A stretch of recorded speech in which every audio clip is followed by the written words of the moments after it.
Jangan lupa subscribe YouTube channel Metro TV News dan jangan lupa nyalakan notifikasinya.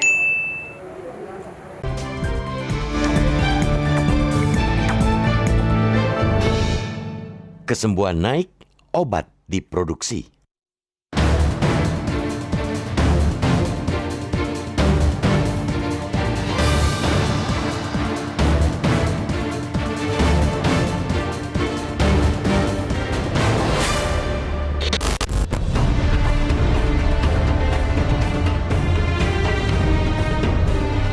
Optimisme memang mutlak dalam setiap perjuangan.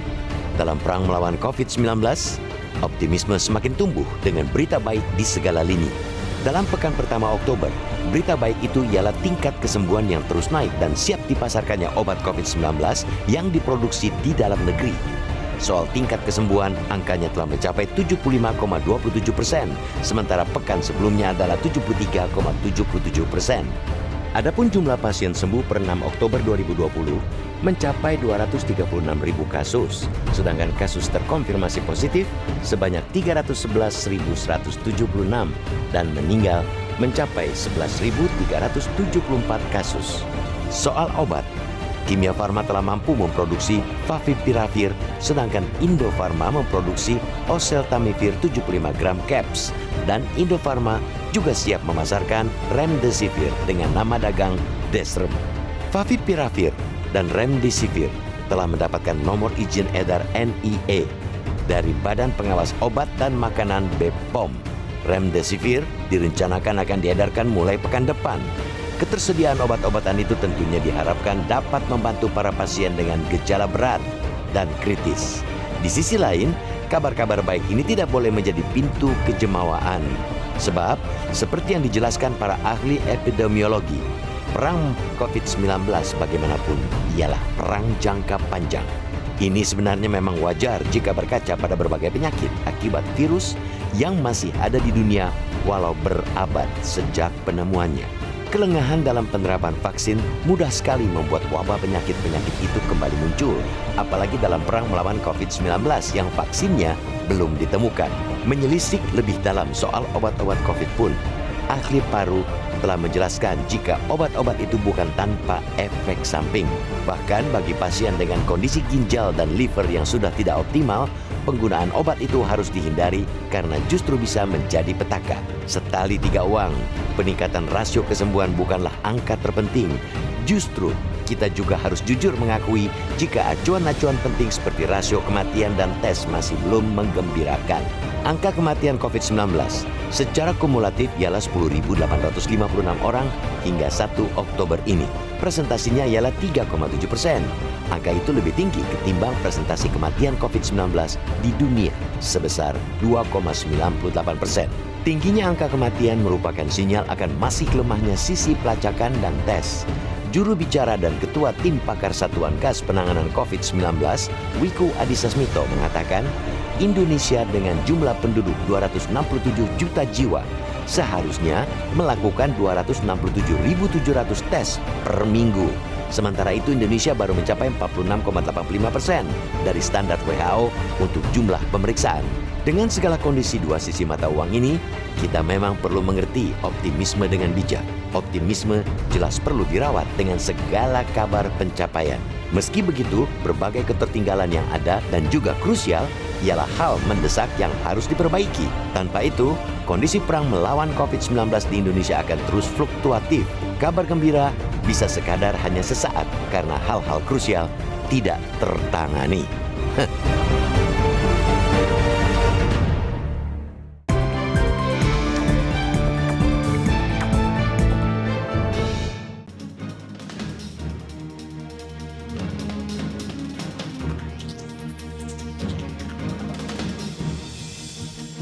Terima kasih pemirsa, Anda masih bersama kami di Editorial Media Indonesia. Mas Eko, sebelum kita berdiskusi, kita coba mendengarkan dulu Mas bagaimana sebaiknya kita bersikap terhadap obat dan juga vaksin COVID ini. Kita sudah terhubung lewat saluran telepon dengan Dr. Agus Dwi Susanto, Ketua Departemen Pulmonologi FKUI yang juga Ketua PDPI PBID. Dr. Agus, selamat pagi. Selamat pagi, Mas Leonard. Ya, terima kasih sudah memberikan waktu. Dr. Agus, kalau kita lihat ada berita baik bahwa angka kesembuhan penderita COVID di Indonesia meningkat. Dan di saat yang bersamaan kita juga akan segera melihat yang disebut dengan obat COVID akan mulai beredar. Dan juga pengembangan vaksin mungkin di akhir tahun sudah ada yang datang atau mungkin awal tahun depan. Pertanyaannya dok, kalau untuk obat, itu apakah benar-benar efektif untuk menyembuhkan orang yang terkena COVID atau seperti apa, Dr. Agus? Ya, terima kasih Mas. Jadi saat ini obat yang sudah beredar ya, sudah dapat izin edar di Indonesia yang terbaru yang banyak diberitakan, itu adalah seperti Favipiravir atau Remdesivir, adalah obat antivirus ya. Nah, tetapi sebenarnya sampai saat ini kita itu di seluruh dunia belum ada obat yang spesifik untuk COVID-19 ya. Jadi obat-obat yang ada itu adalah obat-obat antivirus untuk virus yang lain, seperti Favipiravir itu untuk influenza, kemudian Remdesivir itu dulunya untuk Ebola ya. Nah, tetapi di dalam pelaksanaannya di luar negeri, kedua obat itu sudah diuji coba klinis untuk pasien-pasien COVID-19 dan terbukti cukup efektif ya. Walaupun tidak 100% efektif, tetapi cukup efektif untuk bisa menyembuhkan pasien-pasien. Tergantung derajatnya juga. Ya, kalau datang ke Indonesia, apakah itu bisa juga logikanya efektif untuk mengobati pasien COVID, dok? Ya, kami sebagai dokter klinisi yang menangani pasien COVID tentu sangat menyambut obat-obat ini karena memang dari berbagai publikasi yang ada dan riset-riset yang ada di luar negeri, dua obat ini cukup efektif untuk membantu pasien dari COVID lah. Efektif membantu untuk menangani COVID-19. Obat akan segera datang dan diharapkan efektif membantu pasien. Bagaimana dengan vaksin, dok? Apakah vaksin yang dikembangkan atau yang kita impor dalam bentuk utuh itu akan benar-benar efektif untuk memberikan kita kekebalan terhadap COVID? Karena konon katanya kan di setiap wilayah ada beberapa vaksin yang datang dari luar negeri. Itu di setiap wilayah kan strain COVID virusnya itu kan beda-beda katanya, dok. Itu akan efektif tidak membantu kita? Ya, terima kasih. Kalau kita bicara vaksin berarti adalah bicara pencegahan. Ya, kalau tadi kita bicara obat adalah bicara treatment. Jadi sebenarnya di dalam penanganan COVID-19 ini kuncinya adalah ada 3T yang sering digaungkan, yaitu tes, tracing, dan treatment. Ya. Nah, dari sisi tes dan tracing itu adalah upaya untuk mendeteksi dini, kemudian melakukan upaya pencegahan supaya masyarakat itu tidak terkena, yaitu dengan pendekatan protokol 3M yang kita ketahui. Di sisi lain, upaya pencegahan supaya tidak timbul penyakit COVID ini adalah memberikan vaksinasi kepada masyarakat. Betul. Nah, vaksinasi ini dengan vaksin COVID itu di seluruh dunia sampai saat ini memang belum sepenuhnya selesai di dalam uji klinis fase 3 untuk bisa diberikan secara massal di seluruh dunia kepada masyarakat dunia. Jadi ada beberapa obat yang memang sedang fase terakhir. Nah, efektivitasnya kalau kita katakan itu dapat membantu mengurangi terjadinya infeksi, bukan berarti menghilangkannya. Itu yang mesti dipahami oleh masyarakat. Itu dapat mengurangi kita untuk meminimalisasi terjadinya infeksi COVID karena kita sudah mendapatkan suatu imunitas dari vaksinasi tersebut. Tetapi yang mesti dipahami, jenis-jenis vaksin itu memiliki mekanisme yang berbeda tentunya. Karena kita tahu ada 7, ini kalau nggak salah 7 strain dari COVID-19 ini. Apakah vaksin itu efektif terhadap 7 strain itu, ini yang masih menjadi suatu kajian. Baik. Berarti Dr. Agus, kalau obat datang dan vaksin datang, kita tetap harus melaksanakan protokol anti-COVID ini ya, pakai masker, cuci tangan, menjaga jarak, tetap harus dilakukan ya, dokter? Ya, karena sebagai satu kesatuan tata laksana COVID secara holistik, maka upaya-upaya itu harus dilakukan secara bersamaan, yaitu upaya mencegah terjadinya transmisi dengan protokol kesehatan ya 3M, pakai masker, menjaga jarak, mencuci tangan, yang kedua upaya dengan Iya. pencegahan dengan vaksinasi. Yang ketiga, kalau sudah sampai rumah sakit diberikan pengobatan dengan obat-obat yang cukup efektif. Iya. Tentu ini kalau dijalankan secara bersama-sama, kita bisa mengurangi atau Baik. bahkan dapat meminimalisasi lah COVID itu di Indonesia. Jadi kita harus paham bahwa pendekatan itu harus bersama-sama. Tidak hanya mengandalkan Iya. obat, tidak hanya mengandalkan vaksin. Itu aja. Baik, Dr. Agus Dwi Susanto, Ketua PDPI PBID, terima kasih sudah mencerahkan kami pagi ini. Selamat pagi, Dr. Agus. Ini penjelasan yang penting kalau saya pikir, Mas Eko, bahwa jangan semata-mata karena kita benar-benar berharap obat dan vaksin itu efektif membantu kita. Akhirnya terus begitu datang obat, begitu datang vaksin, kita langsung copot masker kita, begitu kan? Betul. Seperti itu, Mas Eko. Ya harusnya jangan seperti itulah ya. Perjalanan menurut saya masih panjang ini COVID ini. Jadi protokol kesehatan tetap harus dilakukan.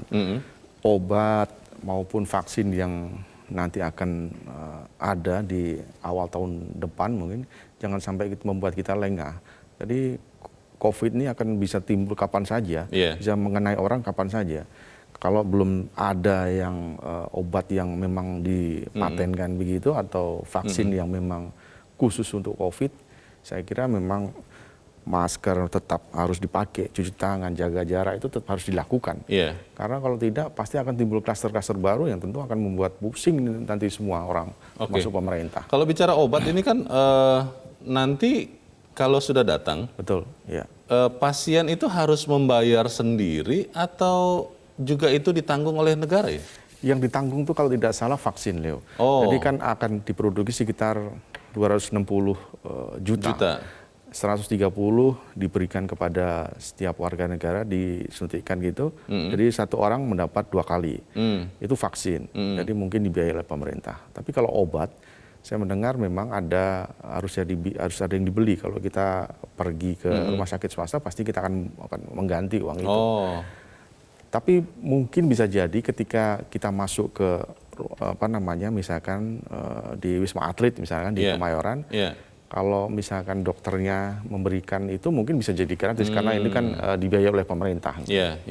Kalau kita melihat kan kondisi sekarang di tengah belum datangnya vaksin dan obat saja, beberapa orang sudah mulai merasa entah jenuh, entah malas, entah ya macam-macam ya alasannya, dan sudah tidak mulai tidak menerapkan lagi protokol COVID ini.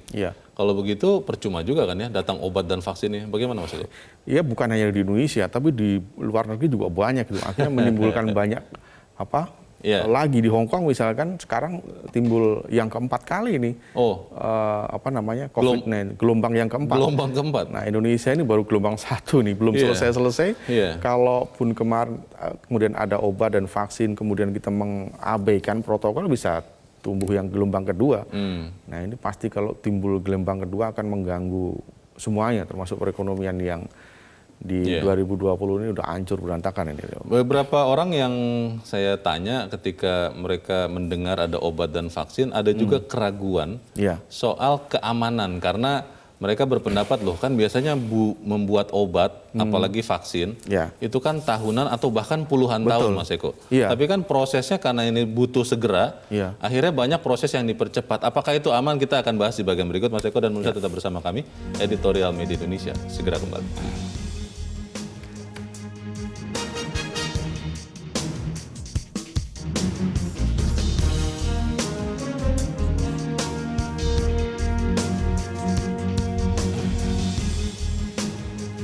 Terima kasih pemirsa, masih bersama kami di Editorial Media Indonesia. Mas Eko, sebelum kita lanjutkan diskusi, Mas, kita coba dengarkan juga pendapat dari pemirsa Metro TV. Kita sudah terhubung dengan pemirsa Metro TV di Jakarta. Ada Pak Syahril. Pak Syahril, selamat pagi. Ya, selamat pagi Metro. Bagaimana Pak Syahril? Lebih dahulu saya mengucapkan rasa syukur kepada Allah SWT bahwa meskipun tidak spesifik, meskipun tidak 100% bisa menyembuhkan, akan tetapi sudah ada arah ke sana. Dan saya bersyukur pagi ini Metro TV telah menghadirkan seorang dokter, sumber yang memberikan pencerahan-pencerahan yang menyejukkan. Dan insya Allah hal seperti inilah yang diperlukan oleh bangsa ini sekarang ini stres menghadap masalah COVID ini, ya. Jadi sekali lagi kita bersyukur, meskipun tidak 100%, ya, tapi kita bersyukur. Yang perlu saya sampaikan sekarang ini, kita ini bangsa ini membutuhkan penyejukan dan pencerahan yang bisa menurunkan tensi kestresan kita. Mengenai masalah pemulihan kesehatan dan ekonomi, ini merupakan dua sisi mata uang yang tidak bisa dipisahkan. Ya, dalam hal pemulihan kesehatan itu sudah ada protokol kesehatan. Inti daripada protokol kesehatan itu adalah penggunaan masker, cuci tangan, dan bila mungkin menjaga jarak. Bila mungkin menjaga jarak. Artinya apa? Pemerintah berkewajiban segeralah menyediakan pengadaan masker bila mungkin dikasihkan secara cuma-cuma dan alat untuk cuci tangan di air yang mengalir. Sedangkan masalah ekonomi, saya mengharapkan sekali bahwa pemerintah itu harus menyadari bahwa usaha kecil yang informal itu adalah inti daripada kegiatan ekonomi kita. Pemerintah harus memposisikan mereka sebagai alat untuk mensejahterakan rakyat ini. Oleh karena itu pemerintah harus memperhatikan mereka, penuhi kebutuhan mereka, penuhi keinginan mereka. Apa yang mereka butuhkan? Sekarang membutuhkan adalah modal kerja. Apakah dalam bentuk hibah, apakah dalam bentuk kredit tanpa jaminan yang bunga rendah. Dan terima kasih Pak Syahril di Jakarta untuk pendapat Anda, Pak. Selamat pagi. Menyejukkan kata Pak Syahril, Mas Eko, tapi juga ya memang jangan sampai lupa protokol ya. Betul. Kita akan ke pemirsa Metro TV berikut, kali ini dari Jember, Jawa Timur, ada Pak Ihwan. Pak Ihwan, selamat pagi Pak. Selamat pagi Bang Eko, selamat pagi Bang Leo. Selamat pagi. Penyembuhan memang naik, tetapi kematian juga naik. Nah, masih naik ya. Vaksin ini harus seiring dengan obat. Tetapi yang jadi masalah, harganya yang cukup tinggi, itu apa bisa terjangkau oleh masyarakat? Itu harga masalahnya. Obat maksudnya Pak Iwan? Kemudian, iya obatnya. Dan itu pun kan masih dalam taraf vaksin misalnya, itu untuk virus yang tingkat tinggi, bukan spesial COVID-19. Nah, persoalannya sekarang, ini akan terjadi bencana besar, karena basic starting point dari identitas politik. Saya kira tahu itu. Basic starting point identitas politik yang nanti akan timbul yaitu klaster besar nasional, yaitu pilkada dan akibat dari sekarang ini yaitu Omnibus Law. Nah, untuk itulah kita cuma ngomong kalau dimakan bapak mati tidak dimakan ibu mati, itu jangan dimut bahasa Jawanya. Tapi juga jangan bermain api, jangan bermain api dan bermain air gitu. Nah, oleh sebab itu yang namanya protokol kesehatan itu harusnya lebih diutamakan. Tetapi yang jadi masalah, tindakan ini jadi paradoksi. Yang penting adalah PSBK, yaitu imunitas dan daya tangkal tinggi, dan itu bersifat pribadi, keluarga, masyarakat, yaitu RT dan RW. Ini yang harus didahulukan. Saya kira itu yang harus diperhatikan. Terima kasih. Terima kasih Pak Iwan di Jember, Jawa Timur. Selamat pagi Pak. Di belakang Pak Iwan ada Pak Bambang Saptono di Surakarta, Jawa Tengah. Pak Bambang, selamat pagi Pak. Halo. Pak Bambang, selamat pagi. Pak Bambang di Surakarta, Jawa Tengah, selamat pagi Pak. Kelihatannya belum tersambung. Terima kasih Bapak-Bapak. Kita mendengarkan pendapat dari masyarakat ini. Tadi menarik yang dikatakan Pak Syahril, Mas Eko. Bahwa beliau berterima kasih karena kita menanyakan kepada seorang dokter yang memberikan pencerahan yang menyejukkan katanya. Saya jadi teringat ada seorang dokter yang lain yang kelihatannya hobinya agak kurang menyejukkan begitu ya. Ini bagaimana nih Mas Eko? Iya, saya juga sangat tertarik dengan tadi yang diucapkan oleh Dr. Agus ya. Saya yang awam begini juga menjadi tahu bahwa obat ini kan sebetulnya bukan spesifik untuk COVID ya, tapi untuk antivirus, untuk penyakit yang lain. Cuma ini kan dipakai di banyak negara, kemudian tingkat kesembuhannya lumayan bagus. Kemudian dipakai akan dipakai di Indonesia. Tapi apapun itu, kita tetap harus yang saya bilang tadi bahwa kita juga harus tetap protokol kesehatan itu yang paling penting menurut saya. Kemudian kita juga berharap kemudian di vaksin. kalau Leo tadi bilang di banyak negara untuk memproduksi vaksin itu membutuhkan waktu yang lama, saya juga setuju itu. Memang harus ada uji klinis yang benar. Maksud saya begini, step by step itu memang harus dilalui dengan proses yang bukan hanya yang panjang, tapi juga harus teliti. Betul nggak ketika nanti sampai ke uji klinis ketiga, itu kan ke manusia dan lain-lain. Kemudian menjadi vaksin, apakah itu sudah benar-benar tingkat kesembuhannya bisa mencapai di atas 90% misalkan. Nah, itu yang paling bagus. Jadi kita tunggu saja nanti vaksin yang diproduksi oleh Bio Farma kalau tidak salah, yang di Bandung itu. Merah putih itu ya? Betul, iya. Yang akan dipakai untuk nanti di Indonesia, warga negara, apakah memang paten apa enggak itu? Jadi kalau memang kurang bagus ya kita harus pertanyakan itu. Apakah sudah benar uji klinis 1-2-nya di Cina kalau tidak salah, kemudian uji klinis ketiga di Indonesia. Kita boleh mengkritik, mempertanyakan kalau memang tidak bagus itu vaksin. Itu tadi menarik juga yang dikatakan Pak Ikhwan, Mas Eko, bahwa mungkin kalau vaksin kan harganya atau biayanya ditanggung pemerintah, ditanggung negara. Tapi ketika obat kita harus beli sendiri. Kalau tidak salah kan harga obatnya masih di harga di atas 1 juta rupiah ya. Nah itu pertanyaan juga, apakah kemudian masyarakat umumnya yang memang kita harus akui juga banyak yang belum punya kekuatan daya beli yang kuat, itu mampu. Karena kalau kemudian gara-gara harga obat yang relatif mahal, kemudian terjadi akibat yang fatal, kan negara ini juga nanti yang bisa dipersalahkan. Bagaimana Mas Eko? Betul. Jadi misalnya gini, ketika saya diperiksa, kemudian saya reaktif, kemudian tidak dimasukkan ke rumah sakit, kemudian isolasi mandiri di rumah misalkan 14 hari, kita pasti tahu obat yang sudah keluar adalah ABCD ini. Tentu kita juga pasti ingin membeli dong. Untuk isolasi mandiri lebih baik saya membeli obat ini, konsumsi sendiri dan lain. Itu kan pasti mengeluarkan uang sendiri. Ketika pandemi ini nggak tahu sampai kapan, ya kemudian ekonomi juga lagi susah begini, untuk mengeluarkan uang 1 juta lebih itu juga pasti akan berat. Nah ini harus dipikirkan oleh pemerintah, bagaimana kalau ada isolasi mandiri. Ini akan banyak kalau isolasi mandiri. Kalau mungkin kalau di Jakarta sekarang isolasi mandiri sudah tidak diperbolehkan di rumah karena akan menimbulkan klaster keluarga, kemudian dipindah ke Wisma Atlet. Tapi kalau di daerah-daerah itu pasti akan banyak sekali yang akan mengalami hal yang sama, sehingga itu akan membebani bagi mereka yang kena reaktif itu. Kalau soal keamanan ini menjawab pertanyaan saya sebelum tadi jeda itu Mas Eko.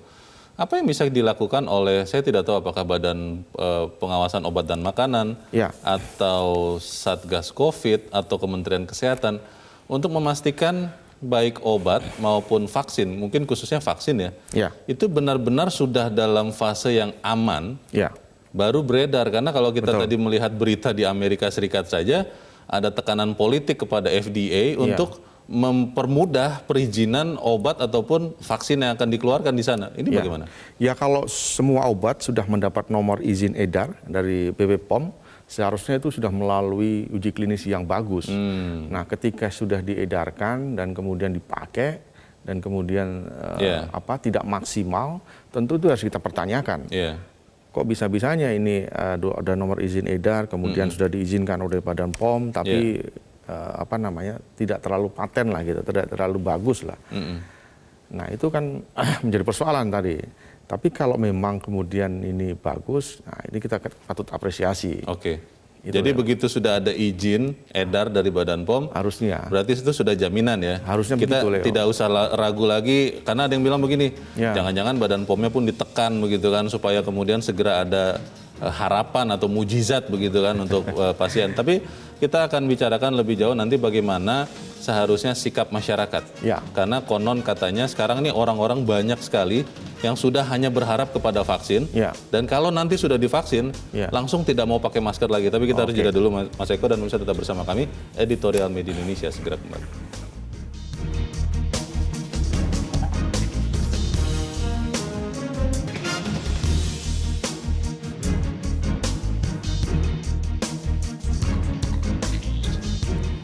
Terima kasih pemirsa, Anda masih bersama kami di Editorial Media Indonesia. Kita di bagian akhir dari diskusi kita pagi ini. Mas Eko, yang sering menjadi masalah di bangsa ini, bukan hanya dalam masa pandemi ini, adalah bagaimana memastikan dari atas sampai ke bawah itu pemahamannya sama. Dan bagaimana mematuhi protokol COVID ini tetap terjadi walaupun ada kabar baik bahwa obat dan vaksin itu akan ada.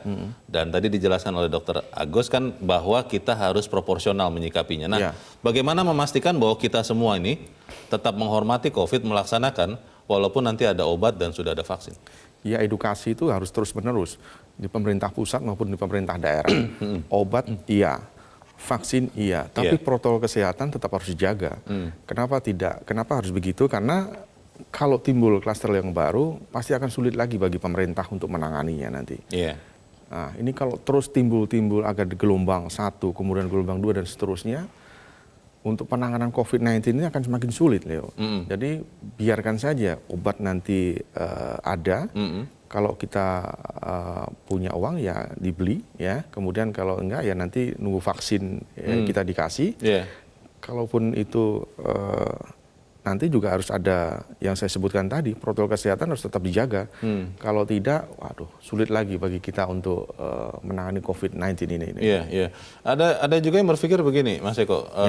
Walaupun ini kelihatannya lebih baik dilaksanakan setelah kita bisa mengatasi COVID ya. Bahwa kita harus, Indonesia harus punya lembaga semacam CDC di Amerika Serikat yang khusus untuk mengantisipasi penyakit-penyakit menular yang sangat berbahaya seperti sekarang. Karena kalau kita melihat kan ketika COVID datang ke Indonesia, kita benar-benar kalang kabut begitu. Betul. Bagaimana Mas Eko?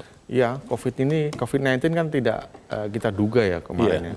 Langsung timbul gitu, saya kira negara belum siap. Indonesia belum siap, negara lain saya kira juga sama. Cuma penanganannya yang mungkin berbeda-beda. Indonesia mungkin masih tertatih-tatih lah, tapi sudah menunjukkan tren yang positif untuk penanganan ini. Kita lihat dari per bulan angkanya memang yang sembuh terus membaik, meskipun yang meninggal juga belum turun ya, masih kalau kita presentasi masih 3,7. Sementara di dunia itu orang meninggal rata-rata 2,9. Jadi kita masih tinggi dibanding dunia. Ini yang harus menjadi PR di pemerintah Indonesia. Tapi sekali lagi saya mau mengatakan bahwa kita harus tetap percaya bahwa ketika pemerintah sudah mengeluarkan bahwa terutama BP POM ya, obat yang dipatenkan adalah ini, kemudian vaksin yang kemudian akan diberikan adalah vaksin dari Bio Farma itu tadi, Sinovac kalau nggak salah ya, dari Cina. Nah, tentu kita akan menyambut bagus itu, tapi sekali lagi tetap protokol kesehatan yang tetap harus dilakukan. Ya. Kampanye atau apa ya, saya tidak tahu apa namanya, apakah indoktrinasi mungkin begitu ya, yang sudah dilakukan. Apakah sejauh ini cukup ya? Karena untuk mematuhi protokol COVID saja, tidak usah kita bicara dulu bagaimana bersikap setelah ada obat dan vaksin. Itu kan masih banyak yang tidak mau patuh, bukan karena tidak tahu, tapi karena malas gitu kan. Itu bagaimana memastikan supaya kita tetap bisa mematuhi protokol COVID meskipun obat dan vaksin sudah ada di Indonesia, Mas? Ya pasti faktor kejenuhan tuh ada. Ketika orang setiap hari memakai masker, ya. Bahkan di mobil pun harus disuruh memakai masker, apalagi di kantor dan lain-lain.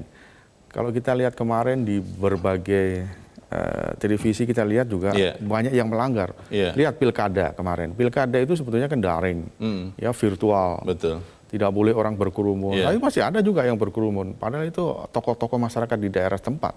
Masih banyak yang melanggar. Jadi kalau tokoh hanya melanggar, apalagi masyarakat yang biasa.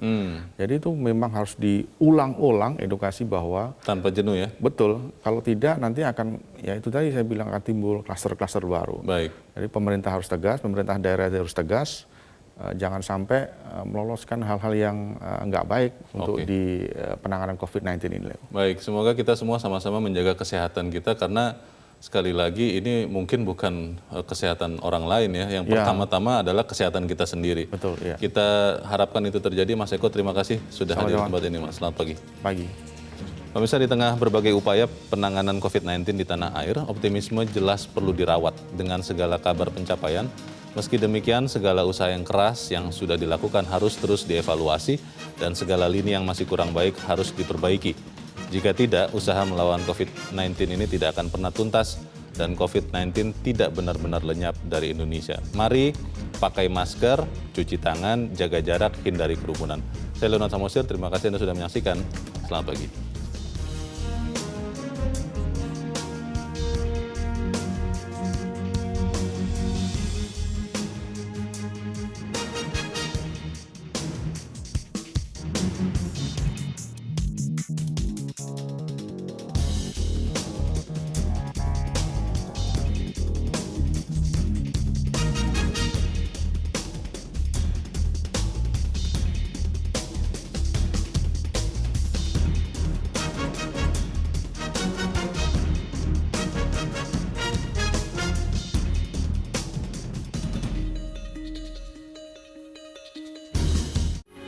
Metro TV, knowledge to elevate.